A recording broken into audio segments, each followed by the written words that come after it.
одоогийн төлөөллийн наран цэнгэл эмч байна. Хамгийн дэвшилтэт технологи, хамгийн тоглог орчин, хамгийн шинэлэг үйлчилгээ, хамгийн шилдэг бүхнийг танд амлаж байна. Эрүүл шүд, эрүүл амьдрал. Тото Dental.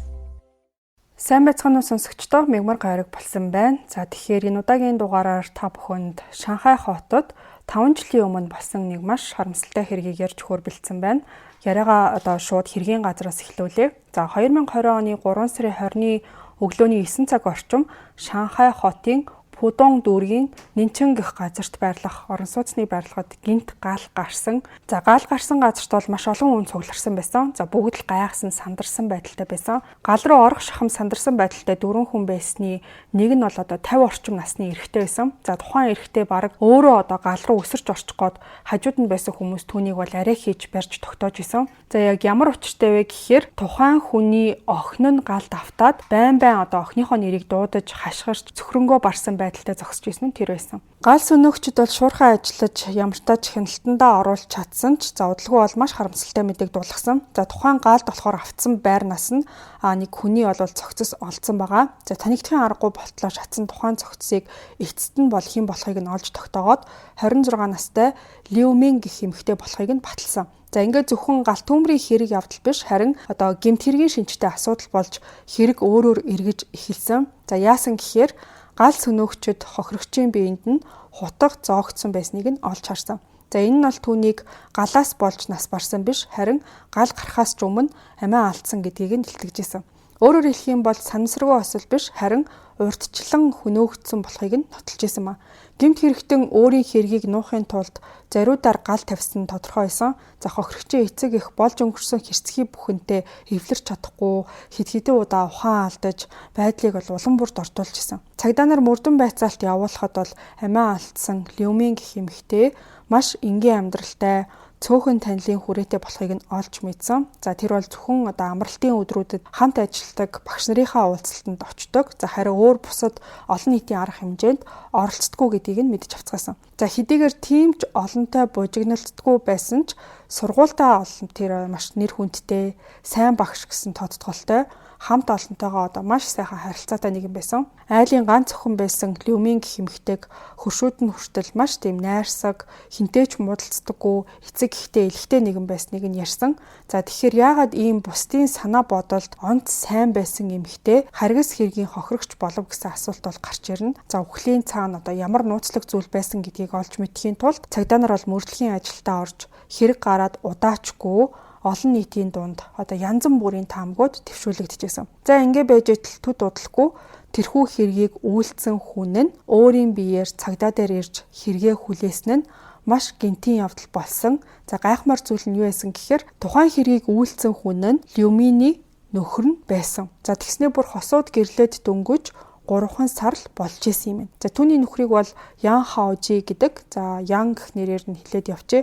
За мэдээж шинхэн гэрэлсэн хосууд бие биедээ одоо цаг зав гаргаад яг эд одоо ингээд балсарын талаар ярилцаж эд одоо халуухан дээрээ байж идэг байтал ийм харгас үйл явдал болж өнгөрсөнд олон нийт бол цочирдож хүлээж авсан. За ингээд чухам яагаад Лиу Мин гэх залуухан эмэгтэй нөхрийнхөө гарт одоо амнасаа алдав гэсэн асуулт бас л гарч ирсэн. За мэдээж цагдаа нар хэрэгээ хүлээгээд ирсэн Ян гэх залуугаас мэдүүлэг аваад учир явдлыг нь асуухад гэрлэлтийн ард нуугдсан үнэн ил болж гарч ирсэн. Лиу Мин гэх эмэгтэй бол багаасаа л маш хичээл зүтгэлтэй.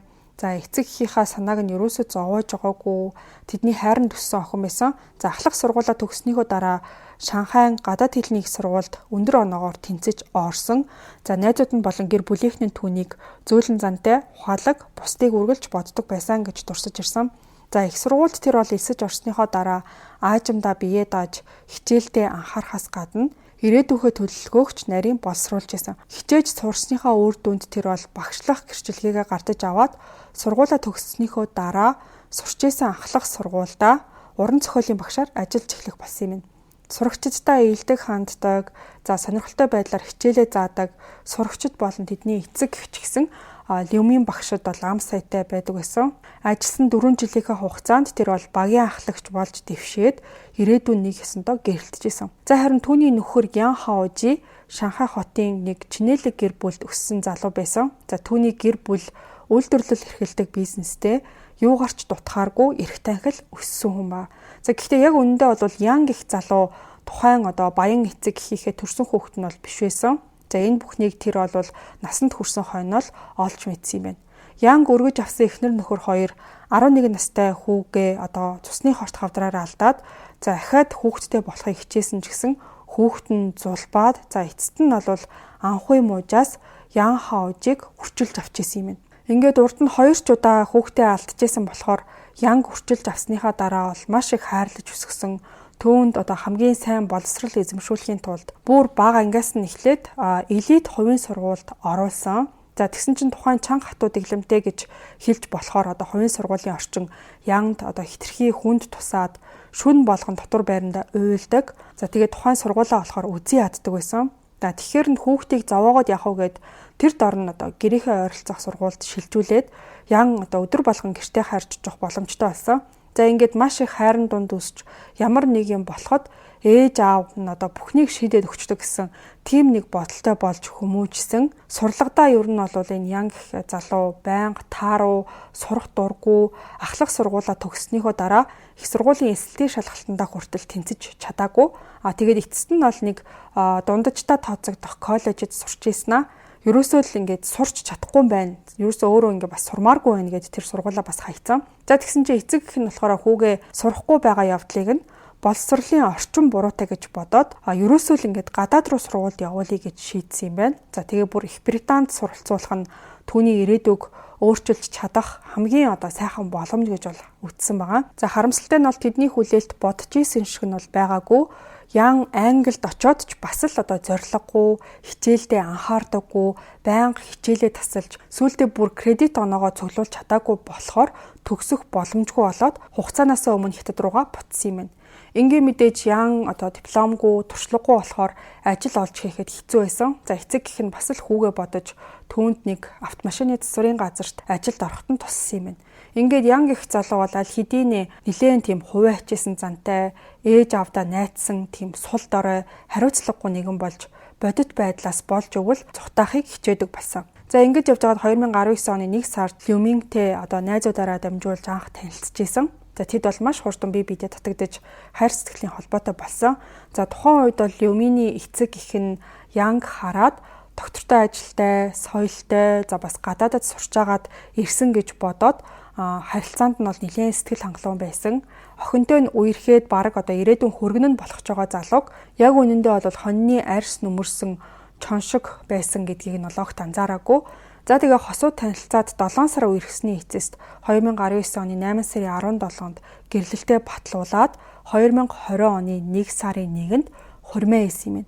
Ингээд гаднаас нь харахад бол бүх зүйл сайхан байсан. Люмин Чинэлэг айлын ганц хүүтэй хурмаа хийж өөрийнх нь ирээдүйч ажил амжилтаар дүүрэн гэдэг нь тодорхой байсан. За тэгвэл яагаад 2020 оны 3 сарын 20-ны өдөр тийм аимшигтай зүйл болсныг дэлгэрэнгүй та бүхэнд ярьж өгье. За тухайн өдөр бол Люмин сурагчдтай онлайн хичээлийг заах гээд бэлтгэл ажиллаа хийж исэн. За цар тахлын улмаас тэр бол ээж аавынхаа гэрт ихэнх цагаа өнгөрөөдөг.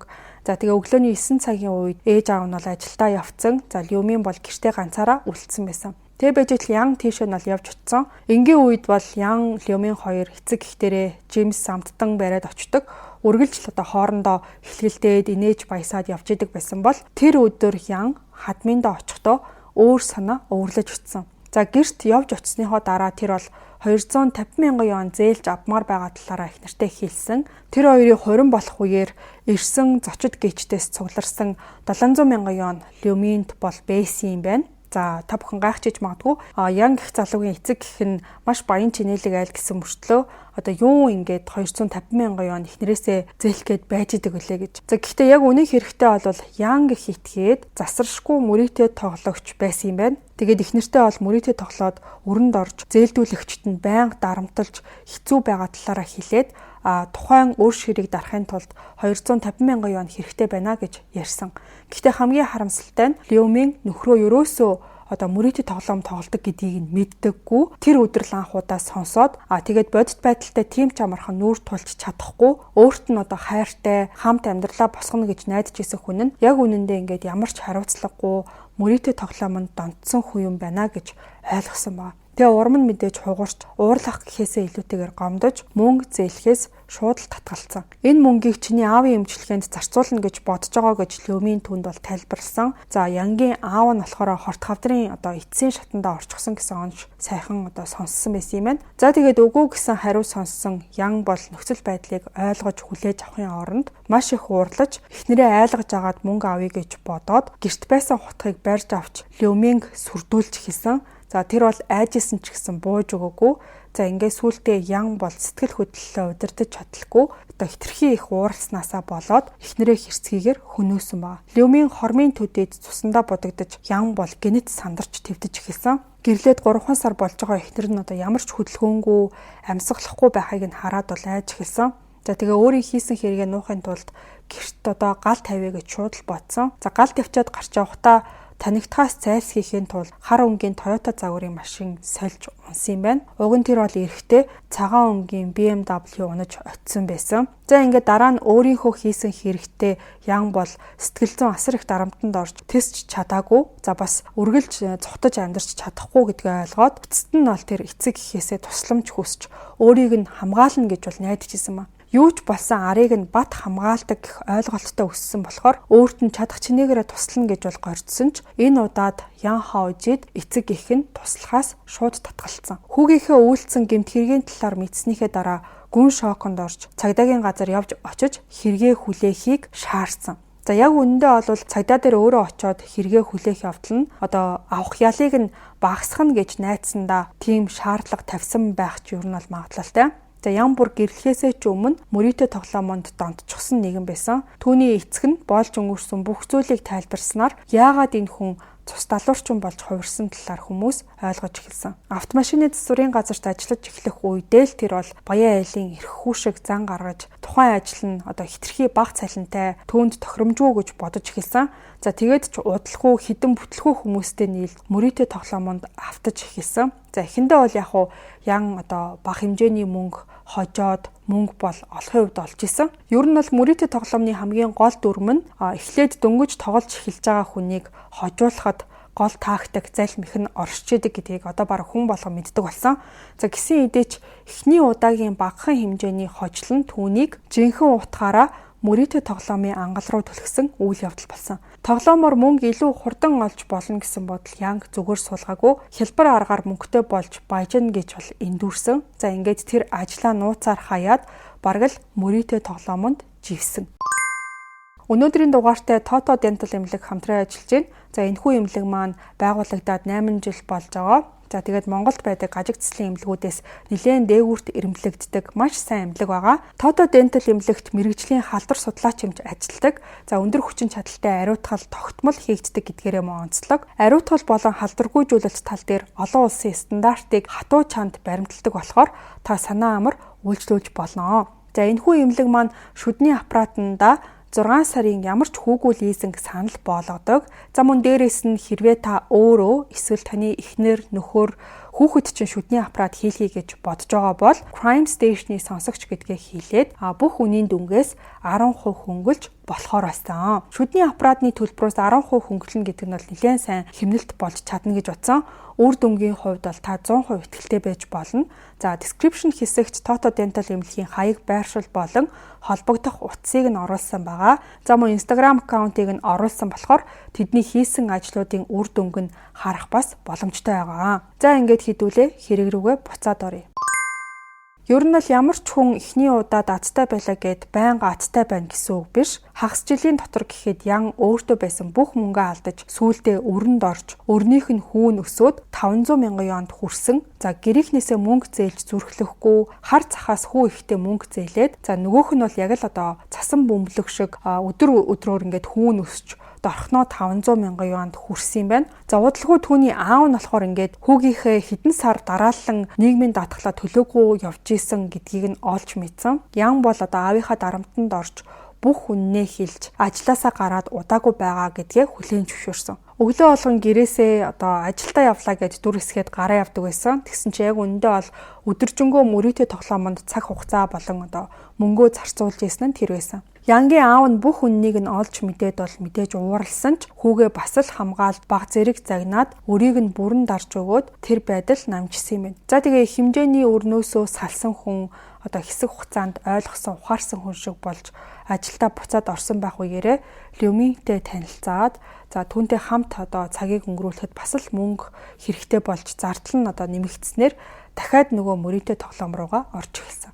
За хоёр дахь удаага мөрийтэй тоглож эхэлсэн Янгийн өр шир бүр туйлдаа хүрээд урдныхаасаа чих буюу одоо 1 сая юаны өрөнд унсан юм байна. За ийм асуудлыг удаан өөртөө хадгалаад явж чадаагүй болохоор бас л одоо аав дээрээ очиж уйлж хайлж одоо бүр өмнө нь ингээд сүхэрч суугаад өөрийнхөө алдааг хүлээн зөвшөөрч дараа дахиж хизээч мөрийтэй тоглоом тоглохгүй гэсэн тийм амлалт өгч бүр тангараг өгч байгаа гараар бичсэн тийм загтал хүртэл бичиж өгсөн. За тухайн үед яг Ян Люмин хоёрын гэрлэлтийн талаар ярилцчихсан болохоор Янгийн аав нь бол түүнд хоёр сонголт өгсөн. За нэгдүгээрт нь болохоор өөрийгөө бүрэн өөрчил, өрийг нь дарсны дараа ажил хөдөлмөр эрхлээд гэр бүл зохиож хурмаа хийх. За хоёрдугаарт нь хэрвээ тэгж чадахгүй гэж өөртөө эргэлзэж явах юм бол Люминий эцэг эхт нь би бүх хүннийг хилж хурмыг чинь цуцлнаа гэж бол хэлсэн. Өөрийн дарамтанд орчоод бүр яахаа мэдэхгүй болцсон байсан Ян бол нэг хоромч эргэлзэхгүйгээр шууд л нэгдүгээр сонголтыг нь хийсэн. За харамсалтай нь Янгийн аав нь өөрөө ч гэсэн энэ сонголтыг сүүлчийн ганц найдвар гэдгийг маш сайн мэдчихсэн. За харамсалтай нь бол гэрэлсний дараа ч гэсэн Ян огтхонч өөрчлөгдөөгүй. За харин ч бүр мөрийтэй тоглоомонд улам бүр донтож эцэстээ бүрэн хяналтаа алдсан. Ян ажилласаа дахиж гараад бүх цагаа мөрийтэй тоглоомонд зориулж эхэлсэн. За ингээд бас л урдны адил асар их үрийн дарамтанд орсон байгаа. Аавдаа мэдээж ингээд амлалт өгчихсөн болохоор ахиж очих ирэхгүй. За хурмын үеэр хүмүүсийн бэлгэлсэн мөнгөнд найдвар тавьж эхэлсэн. Эхнэр нь бол мөнгө өгөхөөс татгалцсан үеэр тэр бол бүрэн ухаанаа алдаж эцэст нь амийг нь хөнөөсөн. Ер нь бол хизээч засрахгүй хүн гэдгийг нь эндээс ойлгож болохоор байгаа. Люмин амиа алдснаас хойш түүний эцэг эх гүн хямарч шудраг ёс тогтоох өдрийг өдөр болгон хүлээж ууг гашуугаар дүүрэн амьдарч исэн. За гэхдээ энэ нөхцөл байдлыг бүр чигт ордуулсан нэг зүйл байсан. За тэр нь юу гэхээр Люмин амиа алдхаас ердөө нэгэн хоногийн өмнө түүний ээж нь охиноо одоо жирэмсэн басныг нь мэдээд маргааш нь ажлаа тарчаад хамтдаа одоо эмнэлэг явж хяналтанд орохоор төлөвлөж исэн юм байна. Ян цагдаа дээр очиж өөрөө хэрэгээ хүлээсний дараа энэ хэргийг бол Шанхай хотын Пудong дүүргийн прокурорт шилжүүлсэн. За шүүх хурлын үеэр Ян тийм хүүтэн хүндий байдалтайгаар надад хилээд байх зүйл байхгүй. Зүгээр л намайг хурдан цаазаар аваадах. Би өглөөс айхгүй. Угаасаа би аль хэдийнэ өгчгсөн хүн гэж хэлсэн юм байна. За энэ байдлаас нь харахад бол тэр хийсэн хэрэгтэй огтхонч гимшихгүй байгааг нь илтгэжсэн. За түүнд бол бүх зүйл байсан. Одоо хангалуун амьдруулах эцэг эхнэр замуу удахгүй тэр бол аав болох гэсэн гэдгээ мэдсэн ч мдээгүй ч түүний хувьд ингээд бүх зүйл самсаргуу болоод өнгөрцөн юм шиг эцтэй тэгээд өөрөө өгчих юм бол тэр нь аврал болно гэсэн янзтай харагдчихсан. За түүнийг баривчлагдсны дараа цагдаа нар сэтгэл зүйн үнэлгээ хийлгэсэн. Тэгсэн чинь Янг ихтгэд бол ямар нэг сэтгцэн эмгэг байхгүй үүргээ ухамсарлах бүрэн чадвартай гэсэн дүгнэлт гарсан. Зүгээр л одоо түүний хүүтэн хүндий гимшихгүй байгаа байдал нь үйлцэн гэмт хэрэгтэй хайхрамжгүй хандж байгаагаас нь үүдэлтэй байсан. 2021 оны 7 сарын 30-ны өглөө Шанхай хотын дунд шатны ардын шүүх түүний хэргийг шүүж хэлэлцээд Ян Хаожи харгас аргаар аллах үйлдэж нийтийн аюулгүй байдал занал хийсэн. Түүний хэрцгий үйлдэл нийгэмд үзүүлэх хор уршигыг харгалзан үзээд ялыг хөнгөлөх ямар ч боломжгүй гэж үзсэн. Тиймээс түүнд цаазаар авах ял оноож ийн гэдгийг ерөнхий шүүгч мэдэгдсэн. Шийдвэрийг сонссны дараа Люминий ээж нь нулимс туслуулж амь тасалсан бол амиараа төлөх ёстой. Миний охин эцэст нь 50 амарч чадах боллоо гэж бол хэлсэн. За ингээд энэ хэрэг дээр бол хүмүүсийн бодож исэн шиг шийдвэр гарч шудраг ёсыг тогтоолоо гэж бол бүгд хүлээж авч байсан. За энэ хэрэг дээр хэрвээ Люмин нөхрийнхөө одоо гаргаж байгаа үйлчлийг нь жоохон намжаагаад хэлсэн мөнгийг нь өгч явуулсан бол мэдээж хэрэг явдал өөрөөр ирэх байсан баг. Харамсалтай нь Ян арайч тэгээд одоо юу гэдэг өөрийг нь алчна гэж эцсийн мөч хүртлээ бодоогүй байжгаад хохирогч болсон юм шиг санагдсан. Гэхдээ аль хэдийнэ засархааргүй донтогч болцсон гэдгийг нь арай жоохон эрт мэдсэн бол бараг одоо гэр бүл болохгүй ч байсан байх магадлалтай. За энэ хэрэг дээр бол ихэнх хүмүүс Янгийн одоо эцэг эхийг буруутгаж байсан. Хүүхдээ хитрхи эрхлүүлж мөрийтэй тоглоомонд донтсон гэдгийг нь ч бирээсээ болон одоо худуудаасаа нууж эцэст нь ийм үр дүнд хүргэсэн гэж бол ярилцж байсан. Янгийн амьдрал бүтлгүүтлэр ер нь бол дүүрэн байсан. За бүтлгүүтэх болгонд нь хин нэгэн үргэлж одоо асуудлыг нь шийдээд өгчдөг. За гэхдээ бага наснд нь бол эцэг гэхийн зүгээс хараа хяналт бас туслах дэмжих зүйл байхыг бол хинч үгүйсэхгүй, харин ингээд насанд хүрчээд байхад нь хүртэл эцэг гэхээ харж ингэж ангааж сууна гэдэг бол яалтчгүй янгийн хариуцлага дутсан асуудал. Энэ хэрэг дээр бол эцэг гэхийн хүмүүжил буруутай гэж хэлэх бол бас хэцүү. Өөр хүний хүүхдийг үргэж аваад яг өөрийн төрсөн хүүхэд шиг чадах чинээгээрээ өсгөөд хангалуун амьдруулад бараг зарим төрсөн хүүхэдтэй ч хайн ханддаг хүмүүсээс илүү хандчихсан. За харин ям бол өөрөө ингээд ямар ч хариуцлагагүй, ер нь энэ насандаа ингээд юун дээр ч хариуцлага үүрч байгаагүй, эцэст нь тэгээд цаазын ялынхаа хариуцлагыг л жинхэнэ утгаараа өөрөө үрээд дуусч байгаа тийм хэрэг байлаа. За тэгэхээр хэрэг маань ямар тач энэ хүрээд өндөрлөж байна. Өнөөдөр бол дэлхийн бүхий л улсад бараг шүдний өвчин гэж хэлэгдээд байгаа мөрөөдө тоглоомын талаарх хэдэн сонирхолтой баримтуудыг та бүхэнд хүргэе. Мөрөөдө тоглоомын донтолт нь нэг төрлийн сэтгцийн эмгэг гэж бол явдаг. За тоглох зуршлаа хянах чадваргүй болох сэтгцийн эмгэг гэж бол хэлэгддэг юм байна. За ихэвчлэн бол түргэн зантай болдог, улмаар тархины шийдвэр гаргах явцад нөлөөлдөг, за мөн бусад төрлийн донтолтонд энгийн хүнийг бодвол илүү тийм өртөмтгий болт юм байна. Мэдээж хүний амьдрал, за мөн санхүүгийн байдал, нийгмийн харилцаанд ноцтой үр дагавар авчирдаг. За судалгаанаас харахад бол энэ төрлийн донтолт нь мансууруулах бодисын хамаарлын эмгэгтэй төстэй гэж бол үздэг юм байна. За өөрөөр хэлэх юм бол нэгэнт ингээд донтцсон байх юм бол удаан тоглохгүй явж чадахгүй болт юм байна. Америк нэгдсэн улсын 17 их сургуулийн 2000 гаруй оюутнуудын донд явуулсан судалгаагаар 5 оюутан тутмын нэг нь сургалтын зээлийнхээ мөнгөөр мөрөөдө тоглоом тоглосон болох нь тогтоогдсон. За зөвхөн тоглолдог биш, харин донтолтын төвшөнд очисон байгаа хүн нь ойролцоогоор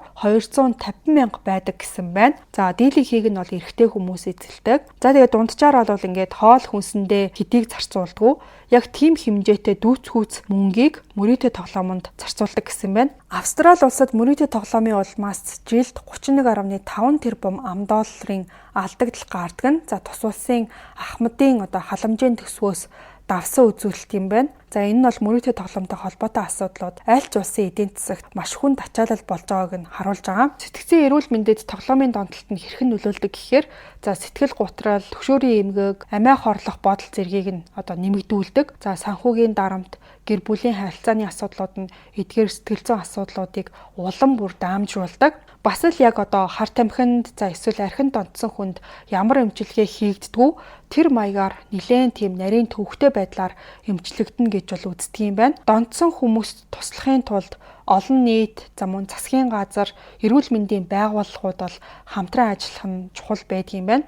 За ер нь бол ингээд аль ч улсад мөрөөдө тоглоомын сурталчилгааг хатуу хянах, тоглогчдыг өөрсдийгөө хориглох тийм систем нэвтрүүлэх, за боловсролын хөтөлбөр хэрэгжүүлэх зэрэг нь мөрөөдө тоглоомын эрсдлийг бууруулахад чухал үүрэг гүйцэтгэдэг. Ганц 2 л удаа тоглож үзсэн ч гэдэм үү, за эсвэл арайч донтоогүй байгаа гэж ихэвчлэн хүмүүс өөрийгөө боддог. Гэхдээ бүх зүйл 1-2-оор эхлээд цаашаа дамжрах нь бол их байдаг. За өнөөдрийн яригдсан гэмт хэргийн түүх бол мэдээж донтогч хүний хамгийн хүнд хэлбэрийн кейс байсан.